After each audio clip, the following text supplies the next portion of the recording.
Listo, ¿ya están de vuelta? Sí, maestro. Gracias, jóvenes. Entonces, continuamos. Ya para concluir esta reflexión de las cañas. Les comentaba entonces que hoy por hoy, en nuestros días, los abogados, pues históricamente hablado, nos hemos vuelto a posicionar, se ha hecho un híbrido de costumbres, un híbrido de mitos en torno a cómo es que debemos actuar. Desde el punto de vista ético y deontológico, justo les estaba dando como ejemplo el tema de los notarios. Los notarios, por lo menos aquí en la Ciudad de México, y en los demás estados también, pero aquí tienen una serie de parámetros desde el punto de vista éticos y deontológicos un poco más estrictos, se asume que en el resto de los estados de la República. Hay un colegio de notarios aquí, en la Ciudad de México. Bastante interesante la historia de los notarios. Como antecedentes tenemos a los famosos escribanos. Cuando el colegio de notarios aquí en la Ciudad de México tiene alguna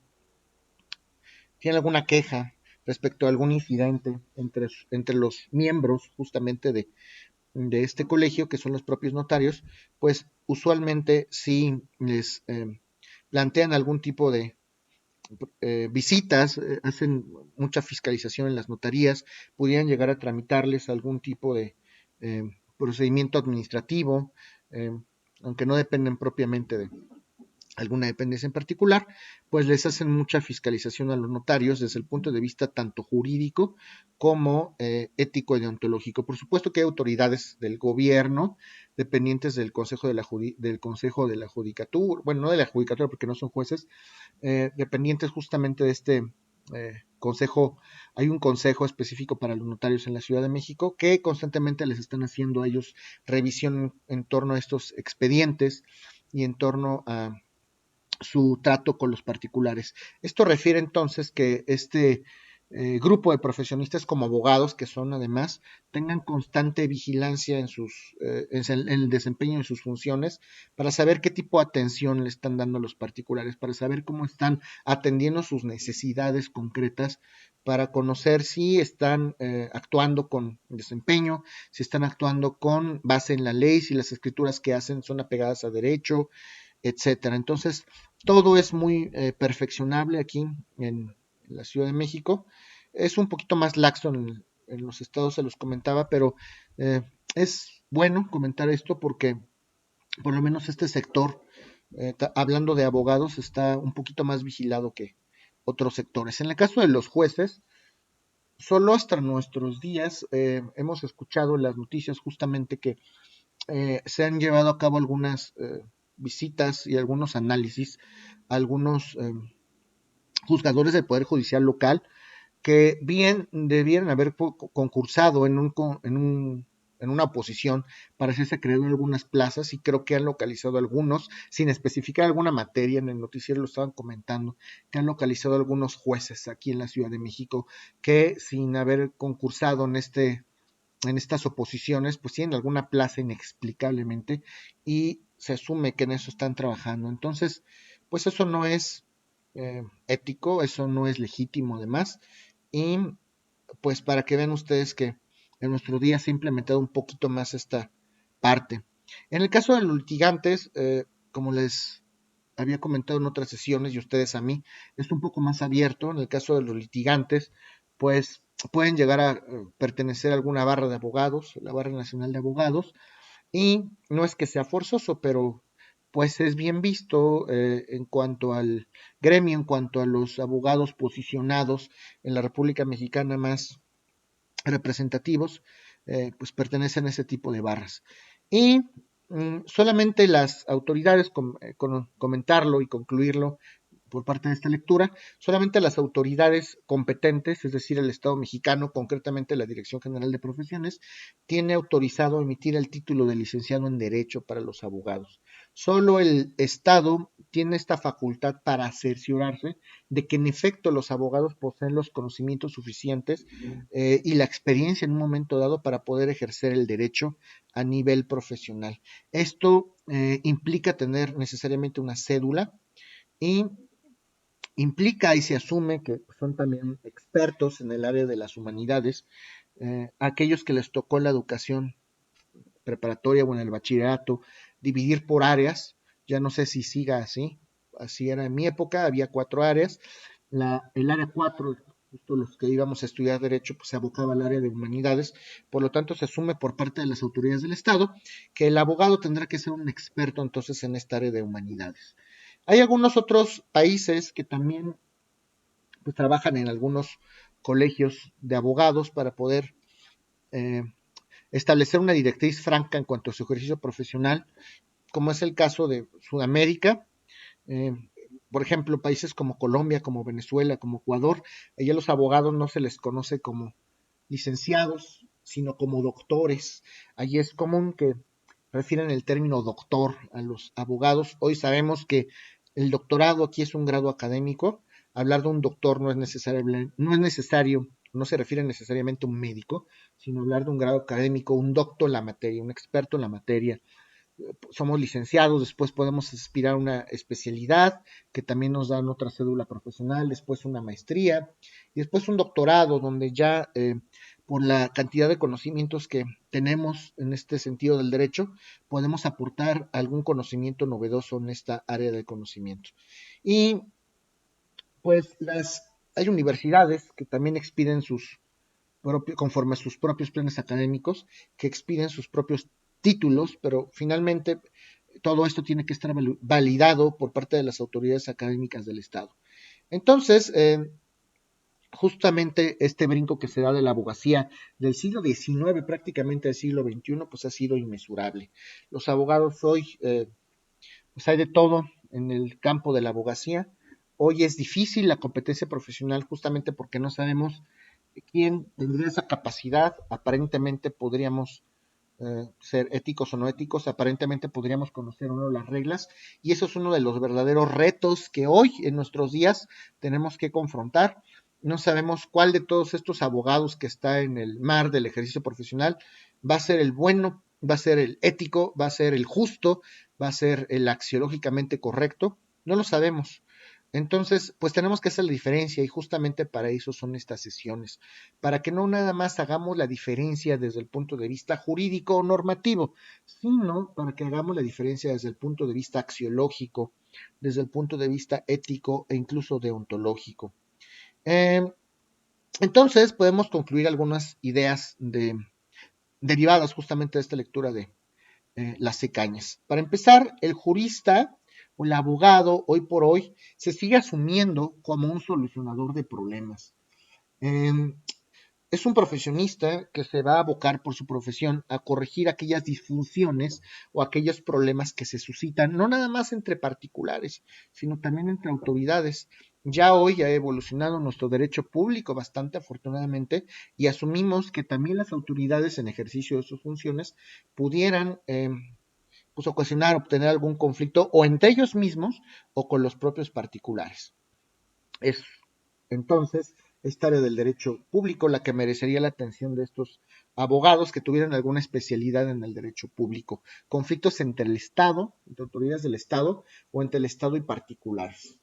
Si ustedes quieren estudiar algo así, pues vale la pena estudiar alguna especialidad en derecho público, en derecho constitucional, como lo comentaba Edson. Alguna situación así. El abogado además tiene que cuidar esta relación que se da entre cliente-abogado. Necesita estar consciente este profesionista que finalmente los patrocinados o los clientes van a estar bajo el manto protector justamente de los abogados. Tenemos que estar bien conscientes de que a pesar de que los clientes pudieran ser muy diversos, eh, puede haber clientes, como les comentaba, que no sean adinerados, puede haber clientes que sí lo sean, puede haber clientes que asuman que saben más derecho que el propio abogado, etcétera. Entonces, hay que tener mucho cuidado con esta relación cliente-abogado, porque desde el punto de vista ético y ontológico, habrá que cuidar entonces también el secreto profesional. Nosotros estamos también obligados a actuar con plena secrecía y en beneficio de los intereses de nuestros patrocinados. Esto implica además actuar con respeto. Claro que si alguna autoridad en ejercicio de sus funciones solicita algún tipo de información de los justiciables, conforme a las leyes mexicanas, tenemos justo esta obligación de dar esta información si fuera el caso. Desde el punto de vista ético y deontológico, hay que hablar de la vigencia de las normas éticas. Los abogados hemos estado atados, hemos estado subordinados en gran medida a respetar las leyes, a profesar lealtad a nuestros clientes. Sí, claro, a actuar de manera digna y decorosa con nuestros patrocinados, porque nuestro trabajo se hace con libertad. Nosotros podemos ejercer, y lo dice la propia Constitución, esta libertad del ejercicio de la libre profesión. Nosotros estamos justamente supeditados a actuar con esa libertad, pero no hay que dejar de lado que a pesar de que la norma ética no es obligatoria desde el punto de vista jurídico, salvo que yo me adscriba, salvo que yo quiera formar parte de estos colegios que les he comentado, como es el caso de los colegios de notarios, que bueno, en el caso de los notarios y ya de los jueces, no es que del todo estén pidiendo el permiso, quieres o no quieres, si quieres ser notario, pues tienes que formar parte del colegio de notarios, si quieres ser juez, ya también tienes que formar parte de estos consejos, ¿no? Antes no era así, ahora ya. Y parece que desde el punto de vista del litigio también vamos hacia allá, lo cual no lo veo mal, seríamos justamente parte de algún consejo ético, debiera ser desde el punto de vista ya obligatorio. La norma ética por sí mismo, ya lo hemos visto, no es obligatoria, no es coercible, pero sí habla mejor de nosotros como profesionistas, por supuesto que sí. De todo este cúmulo de justiciables, que además ya somos muchos ciudadanos en este México, ¿cómo sabemos quién nos va a elegir como profesionistas y por qué? Y además el que nos elijan, como lo hemos comentado, implica una gran responsabilidad. Cuando ustedes tengan una cédula profesional en la mano, van a tener un gran poder en sus manos, pero eso implica también que ustedes actúen con el debido desempeño. Eh, Tomen bien sus asuntos, tampoco es que deben tener ustedes inquietud o miedo, desempeñenlo con plena libertad, pero dentro de esta libertad nunca olviden que está que existe esta pequeña brecha entre lo correcto y lo no correcto. Si ustedes van a ejercer su profesión con libertad, siempre consideren que esta libertad está supeditada a ciertos límites y esos límites son perjudicar al de enfrente. Y si nosotros no sabemos o no entendemos cómo funcionan las cosas, cómo es que podríamos llegar a perjudicar al prójimo, no está de más afiliarnos a alguna de estos consejos o colegios éticos que resguardan nuestra profesión. Además, va a ser muy importante, también eso es una de las conclusiones importantes de Cañas, eh, que nosotros como abogados, que es lo que busca al final del día esta sociedad, estos justiciables, debemos de tener una formación adecuada, debemos concluir una formación académica en una universidad que nos sensibilice en cuanto a conocimientos técnicos, que nos sensibilice en cuanto a formación integral como ser humano. La universidad, justamente el concepto lo refiere, tiene un universo de conocimientos, es lo que vamos a aprender en esta época de nuestra formación profesional. No nada más tenemos que aprender de derecho administrativo, de derechos humanos, de derecho penal, de derecho civil, de derecho consuetudinario. También tenemos que aprender la parte humana y por eso estamos aquí en estas sesiones. Estas universidades como bagaje y como garantía social para que los profesionistas estén no nada más preparados desde el punto de vista jurídico, sino que también estén preparados desde el punto de vista axiológico, van a ser una herramienta y van a ser un factor determinante para que también seamos escogidos en contraposición a otro tipo de profesionistas. Y pues también tomar en cuenta las características que se han retomado por parte de los abogados. Somos orientadores, somos teóricos, tenemos una formación intelectual, somos intelectuales y al final del día somos científicos sociales, porque nuestro objeto de estudio sí lo es, el comportamiento del hombre en sociedad, sí somos científicos porque el derecho es una ciencia al final del día, aunque no utilicemos del todo los métodos de estudio o los métodos de resolución de conflictos, como en el caso de las matemáticas, alguna fórmula matemática, formas numéricas, o no nos basemos plenamente en el método científico, pues por supuesto que la sociología jurídica nos va a proponer esa serie de métodos de estudio para abocarnos al análisis del comportamiento del hombre en sociedad. Además, en los países pobres los abogados han ejercido de manera pública y gratuita esto a manera de ejemplo ya lo platicábamos en otras lecturas con el propio Kant, con el propio Leibniz, el abogado tiene que actuar de manera ejemplar, debe ser un ejemplo social, justo para que los justiciables pues puedan entender qué es lo correcto. Si yo me acerco a un abogado, independientemente de que me acerque a una persona culta y sabedora de las leyes, me estoy acercando a una persona ejemplar, que actúa de manera ejemplar. Si yo quiero tener un parámetro, una calca para saber, un modelo para actuar en esa sociedad, tendría que dirigirme justamente a un abogado. No nada más hay que asesorarnos desde el punto de vista jurídico con un abogado, sino también desde el punto de vista ético y deontológico. Por eso estas sesiones. Y pues hay varios campos, ya les comentaba, para ejercer este derecho. Conflictos que también eso ya lo han visto ustedes a lo largo de toda esta carrera. eh, Está el derecho público, está el derecho privado, está el derecho social, qué es lo que quieren ustedes o hacia dónde se quieren ustedes abocar, qué tipo de, quieren conocer conflictos, no quieren conocer conflictos. Hablar de un abogado, ya lo decíamos, no es necesariamente hablar de un conflicto. No todos los abogados se dedican estrictamente a dirimir conflictos. Hay abogados de empresa que se dedican a tener las cosas en regla, hay abogados que se dedican a tramitar o a conocer la situación migratoria, hay abogados que se dedican a la inversión extranjera, al derecho aduanal, al derecho notarial, al derecho preventivo también. El hecho de que yo haga un testamento no significa que ya me vaya a morir, ni tampoco significa que mis herederos futuros ya se estén peleando, ¿no? Justamente lo hacemos para evitar problemas futuros. Y hay que ser conscientes de la necesidad social que tiene ese Estado mexicano. Nosotros, la sociedad nos necesita.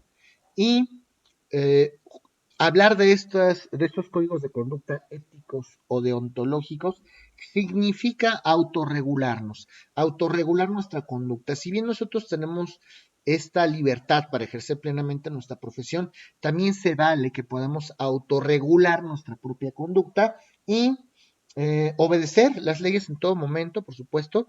Recuerden que el abogado también es el perito en el conocimiento de las leyes.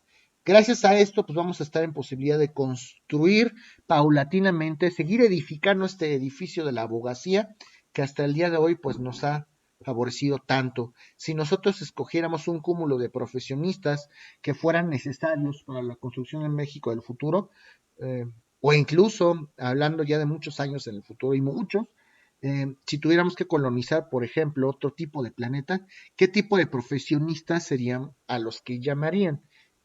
Médicos, biólogos, no sé, arquitectos, ¿llamarían a un abogado? Eso sería importante, porque eso es lo que estamos construyendo hoy. Las relaciones sociales siempre van a existir, siempre van a existir. Por ahí en alguna sesión, y aquí mismo lo comentábamos, pues los médicos y otro tipo de profesionistas también muchas veces les pueden llegar a hacer o nos pueden llegar a hacer feo a los abogados. ¿Tú qué haces? Yo me dedico a salvar vidas. Pues sí, nada más que hay que tomar en cuenta que todos tenemos un papel específico en la sociedad. Todos somos indispensables para alguna situación en particular.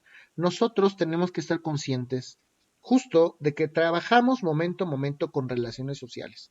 Mientras, como lo decía el propio Aristóteles, antropos politicón, mientras exista el hombre, tenemos que estar conscientes de que el hombre es un animal social por naturaleza. Y mientras vivamos en sociedad, necesitamos regular, necesitamos proteger, necesitamos mediar ese tipo de relaciones sociales para evitar conflictos, para convivir, porque la convivencia en un grupo humano siempre, en todos los momentos, tiene que darse. Para eso existimos los abogados, justamente, para mediar ese tipo de climas sociales, este tipo de controversias que en un momento se da. El abogado es un buen consultor de lo ético, el abogado es un buen consultor de lo deontológico, el abogado es un buen consultor de lo culto, de la cultura, del buen saber.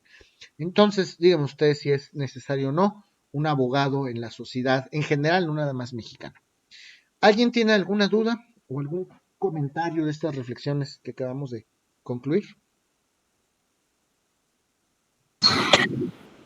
Profesor, yo de comentario a la conclusión que usted está agregando, me gustaría decir también que parte fundamental alrededor de estos años que el abogado estuvo creciendo, retrocediendo y demás, fue la inspiración del derecho romano, ¿no? Creo que siempre ha sido muy fundamental, porque incluso como se vio lo de la Edad Media, para volver a levantarse, se usaron como que esos esbozos de lo que era el derecho romano, incluso actualmente nosotros que tenemos el sistema germánico romano, o sea, como que siento que el derecho romano sí ha sido una gran inspiración, pero pues actualmente como lo íbamos a hablar en la clase pasada, según recuerdo, de que el abogado actualmente tiene como un mal concepto, ¿no? Escuchamos abogado y pues ya sabemos que tiene ciertos problemas, entonces yo creo que sería necesario nuevamente tomar por así decirlo, el, el derecho romano, pero también sus principios éticos, no solo ciertos cosas, sino los principios éticos, como incluso lo que decía en el libro de lo de Ulpiano, que era lo de, ay, ¿cómo se llamaba que era lo de cada quien lo suyo? El Pero, concepto de justicia, ¿no? ajá, no solo el concepto de justicia, también había otra que había ahí que era, el juris precepta. Okay. Uh-huh. Ese también, que era referente igual a eso de lo suyo. Entonces, por eso yo siento que sería bueno retomar o necesario retomar cierto código de ética del derecho romano. De Que los pues, bueno, romanos, sí. Muchas gracias, Edson. Importante. En gran medida, pues los alemanes te hicieron caso. Por supuesto que sí, porque Roma fue una gran civilización, Roma, como dicen los autores, Roma fue un gran sueño, y no nada más desde el punto de vista jurídico, como tú lo dices, también desde el punto de vista ético, deontológico. El Senado, que también funcionó no en todas las épocas como debiese ser, en la monarquía y justo su auge lo tuvo el gran Senado romano en esta república, en el imperio no tanto, prácticamente el emperador tenía la última palabra, pero sí en la república donde el consulado, dos cónsules tomaban las decisiones en Roma, siempre utilizaba como órgano consultor al Senado, que estaba conformado por hombres sabios, hombres grandes, los mejores pater familia de todo Roma, con gran reputación. Y eso justamente iba aquí en México. ¿Cómo acreditamos que somos o que tenemos una reputación y un honor? Aquí en México, no sé si lo vieron en el TV General del Proceso, hay unas figuras una figura que es la jurisdicción voluntaria. Podemos acudir al juez no nada más para dirimir controversias, también para solicitar ciertos actos en particular. Y hay unas jurisdicciones que se llaman ad perpetuam. Esto es importante que lo comente. Las ad perpetuam. Si un notario, por ejemplo, un notario corredor, tiene como requisito para ser notario acreditar a la autoridad que goza de buena reputación, que tiene honor. ¿Cómo voy a acreditar eso? Pues acudo al juez y llevo a cabo unas diligencias ad perpetuum. Se piden cartas de no antecedentes penales, se ofrecen testigos y al final el juez emite una resolución donde a través de una sentencia declara que la persona que es aspirante a tal cargo público pues goza de buena reputación y goza de honor. Así es como lo hacemos hoy. Finalmente un servidor público del tercer poder, que es el Poder Judicial, es el que nos apoya en esta parte, pero antes no era así. Antes, como lo comentas, era supeditarnos al consejo del buen padre de familia, del honorable padre de familia. Y sí, el problema es que hoy queremos retomar muchas cosas y somos tan vastos en cuanto a ideas, en cuanto a conocimientos, pero vale la pena, por supuesto, esto que dices, Edson. Muy bien. ¿Algún otro comentario? Yo, maestro, quisiera retomar lo de Menzies, como, como lo que decía de la conducta del defensor, que abogaba de boni viri. Arbitratus era un conjunto inseparable de 5 virtudes que consistían en el respeto religioso por las leyes, la lealtad en el cliente, la dignidad y el valor en su postura. Y todo esto completado con su libertad de hacer y de su ser y de su hablar. Y que lo que también nos decía que de las antiguas virtudes que derivaban los valores, pues sería, son deseables en los juristas. Por un lado, solvencia moral, la conducta legal intachable. Como decía Horacio, las leyes nacieron del miedo de las injusticias y solo se puede confiar en quien obra con injusticia, pues que no se puede confiar en quien obra en injusticia, pues su relación no es de empleador y empleado, sino tendría que ser más,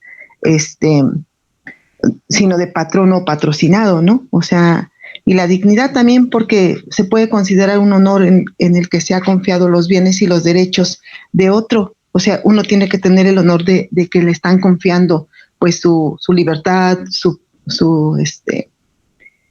ahora sí que todos Tu sus libertad, derechos, tu sus cosas, patrimonio, su tu patrimonio, familia, su familia, y en algunos ajá, países hasta la vida, claro está. Así es. ajá.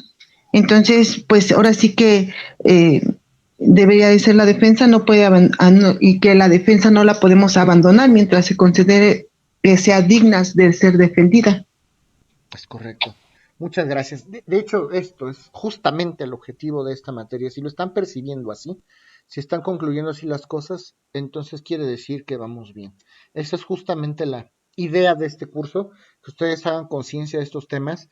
Digo, lejos de enseñar alguna asignatura técnica, jurídica, este es el punto que como humanos ustedes tienen que concientizar. No sé si muchos de aquí, al finalizar sus estudios, tengan planeado en un momento dado pues a lo mejor hacer algún buffet con algún compañero, con algún amigo, pero si lo llegan a hacer, no olviden estas partes que también son importantes. ¿Alguien más, jóvenes?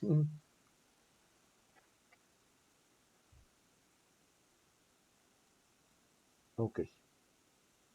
Bueno, con esto finalizamos esta lectura de Cañas, que me pareció bastante apropiada, y continuando con la misma línea, vamos a iniciar otra reflexión más, otra lectura más, que todas estas lecturas que estamos planteando por lo que estoy viendo, bastante les han quedado claras y bastante han aportado a su formación académica, que ese es el objetivo pleno de esta materia. Entonces, continuamos con la misma línea, continuamos con el debido ejercicio de la abogacía, pero ahora vamos a hacernos un poquito más para adelante históricamente hablando. Vamos a hablar ahora de algunas reflexiones contemporáneas. Vamos a trabajar ahora una lectura de un autor que se llama José Alberto Cavalleri.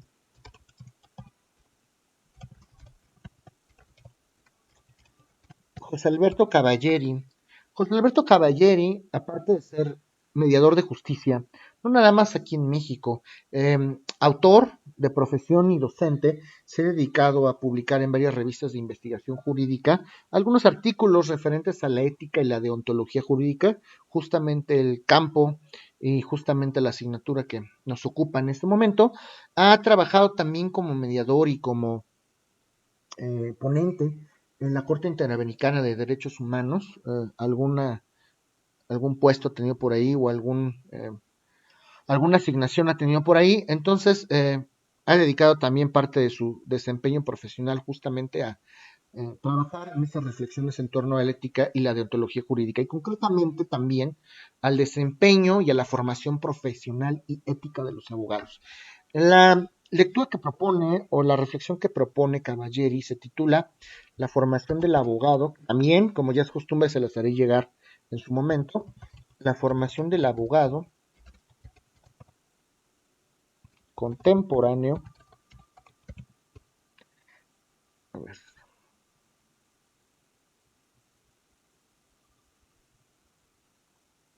la formación del abogado contemporáneo en una sociedad cada vez más judicializada.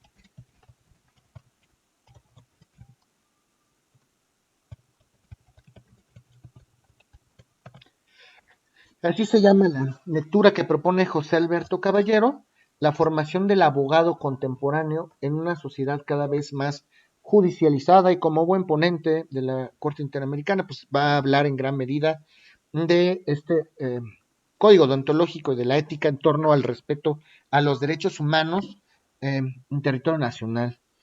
Justamente por eso lo retomamos. Y vamos a retomar, vamos a hablar, vamos a empezar a hablar de esas reflexiones, comentando o justamente retomando lo que dejamos pendiente de las cañas, que es esto del ejercicio de la abogacía.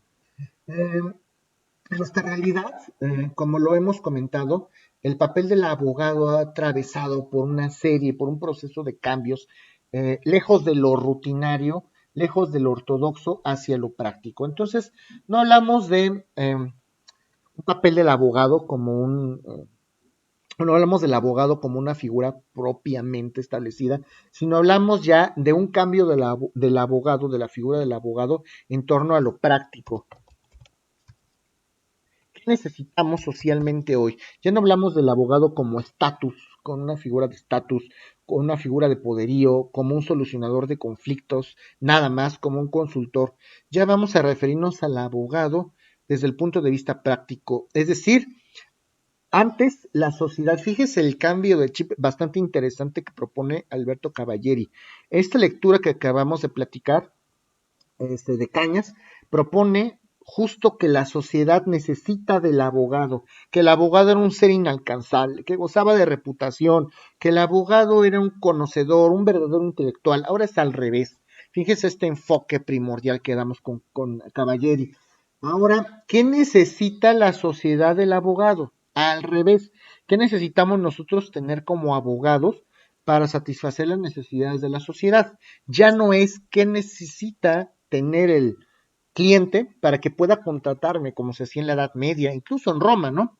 Fíjense la figura de poder que tenía el abogado en la lectura anterior y en esta, el contexto totalmente diferente, es diametralmente opuesto. Ya no es qué necesito yo para ser digno del abogado y que el abogado tome mi caso y que el abogado me defienda. No, ahora es al revés. Hoy por hoy es qué tengo yo para ser útil socialmente. ¿Qué necesita el abogado para ser útil a la sociedad, para poder desarrollar estos conflictos sociales?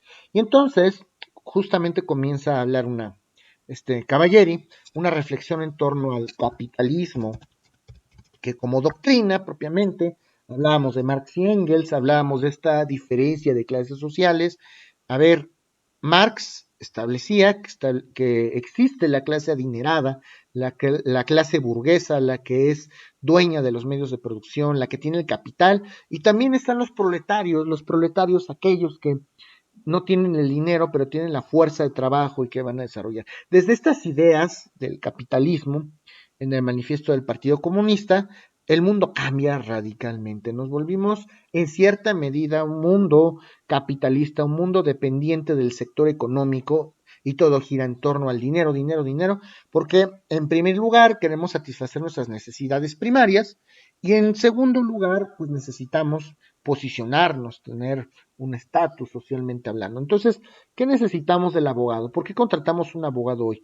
Yo contrato un abogado y necesito un abogado porque necesito solucionar un conflicto o porque depende del abogado que contrate voy a tener cierto estatus. Y este tipo de reflexiones justamente son las que comienza Cavalleri. Entonces, tenemos que plantear otro escenario posible. La sociedad tiene diversos momentos históricos, naturalmente no son estáticos, ya lo he comentado, el comportamiento del hombre en sociedad es el objeto de estudio de esta ciencia del derecho, pero recordemos entonces que el comportamiento del hombre es dinámico, cambia momento a momento, y eso quiere decir que no es predecible. No podemos entonces estudiar el comportamiento humano como objeto de estudio del derecho con un método lógico matemático, con un método científico. Por supuesto que no, porque el comportamiento humano no es predecible, no puede ser comprobable a través de una ley o principio. Por eso es que no podemos aplicar estos métodos. Necesitamos métodos específicamente diseñados, que además son propuestos por la propia sociología jurídica y que nos ayuda entonces a entender, pues, qué tipo de problemas presenta hoy la sociedad. Lo que hace la sociología jurídica con base en estos métodos de estudio es abstraer un problema de la sociedad. Yo ya abstraje este problema de la sociedad y entonces ese problema se lo dan las manitas a los abogados, a los conocedores del derecho, para que con base en la norma los abogados podamos ser capaces de elaborar herramientas de trabajo que son las leyes y a través de esas leyes podamos mediar la conducta y establecer una temperatura de equilibrio, de armonía en la sociedad. Esa es nuestra verdadera función social. Y en torno a esto, el ejercicio de la abogacía supone un cúmulo de esfuerzos para adaptarse a las nuevas condiciones de trabajo. No es fácil para el abogado cambiar ese chip, cambiar ese momento histórico, cambiarnos de cancha. Imagínense ustedes los abogados, y a esto es a lo que voy con mi reflexión, imagínense los abogados, que me tocó todavía a mí, estos que trabajaban en los tribunales en máquina de escribir. No había computadoras, pues por supuesto que no. En las oficinas de gobierno, que no eran tan estructuradas como lo son ahora, pues estaban las mecanógrafas con sus máquinas de escribir, fumando, además se permitía fumar en los edificios de gobierno, y era mal visto, al contrario, que no le dieras una propinita a la que te da el acuerdo, donde no podíamos trabajar los abogados en una computadora. Teníamos, imagínense esta barbaridad, hacer un amparo, que a lo mejor para plantear un amparo necesitamos 15 copias de traslado a máquina de escribir. Se tenía que utilizar un cúmulo de papel calca, se trabajaba obviamente con formatos, que yo, y se los digo desde el punto de vista personal, lo peor que ustedes pueden hacer hoy que tenemos las herramientas para ello es trabajar con machotes o formatos. Cada caso es diferente y cada caso necesita ser analizado de una manera muy particular. Sí, pueden ustedes basar una estructura en alguna manera muy particular, pero no usen machotes. Y bueno, si ya están ejerciendo, si van a ejercer, no usen machotes, estudien los asuntos con detenimiento. Pero eso en ese momento no era así. Las secretarias, además, jugaban un papel esencial en la vida del abogado. Necesitaban saber taquigrafía, taquimecanografía, necesitaban saber hasta cierto punto derecho, que todavía algunas de niños héroes, hay algunas secretarias que donde ustedes pueden ir a un escritorio público, que ya están en escaseo estos escritorios públicos, y trabajaban y necesito hacer una demanda y estoy en juzgado, si no hay computadoras, no existen, ¿qué hago? Usted dícteme el ronco pecho y hoja calca, y prácticamente era una situación. Y hoy por hoy, ¿qué pasa? Hoy tenemos el boom de los medios, de las tecnologías de la información. ¿Qué tipo de cambio tan radical para los abogados de ayer representa adaptarse a las tecnologías de hoy que estamos viviendo, ¿no? Y bueno, eso es justamente lo que empezaremos a platicar en esta lectura de José Alberto Caballero en principio. ¿Tienen alguna duda, algún comentario de lo que hoy comentamos? No, profesor. Qué difícil, ¿no, maestro? Digo, los tiempos de antes, como usted, y yo creo que en todas las áreas, por decir, en la abogacía a usted le tocó, como dice, redactar en máquinas de escribir, ¿no? Y la práctica que agarraban para poder hacerlo. Digo, me pongo a pensar y en cuestión a la aviación, en donde el área donde yo me desenvuelvo, pues hace mucho tiempo hacíamos las velocidades, maestro, con tablas con tablitas y los hacíamos manuales. A hoy en día, pues obviamente la ha llegado todo, tenemos medios electrónicos para hacerlas, nada que ver. Yo creo que si nos regresamos y nos quitan todos los medios No, es electrónicos, todo pues es un mundo diferente, Leti, totalmente. Esto que tú sería comentas, carreteras caótico. virtuales, ya lo sabíamos, sí, claro, sí, sí, sí. Justamente de eso vamos a platicar, pues cómo le hacemos como abogados, porque socialmente eso es lo que nos está pidiendo el mundo, que sepamos para poder ser aptos, ¿no? Lo vamos a seguir platicando. Les subo en breve la lectura de Cavalleri para que la puedan ir analizando y comentamos y continuamos con estos comentarios. Si ya por ahí subieron el problema prototípico y desean modificar alguna situación con base a lo comentado hoy, tranquilos, no es que estén desfasados en tiempo, yo sé que sí entregó en tiempo, sé que estamos perfeccionando nuestra investigación, si desean hacerlo y volverlo a subir ahorita con esto que he comentado, no hay problema, ¿eh? No, de hecho ya lo habíamos finalizado, pero no lo habíamos subido todavía, maestro. Okay. Y bueno, nos retroalimentamos con las cosas que nos dijo ahora para poder acomodarlo, Okay. mejorarlo sobre todo. Y yo le iba a pedir un favorzote, creo que luego sube las tareas el martes, a ver si nos la puede subir de menos el lunes para. Sí, claro, por supuesto. Luego a mí yo descanso el lunes, entonces es el día que podría aprovechar y luego me presiono mucho ya entre trabajo y escuelas que tenemos también. Ok, se la subo antes, claro que sí. Muchísimas gracias. Claro que sí. Pues muchas gracias por su atención, jóvenes. Nos vemos entonces el próximo miércoles.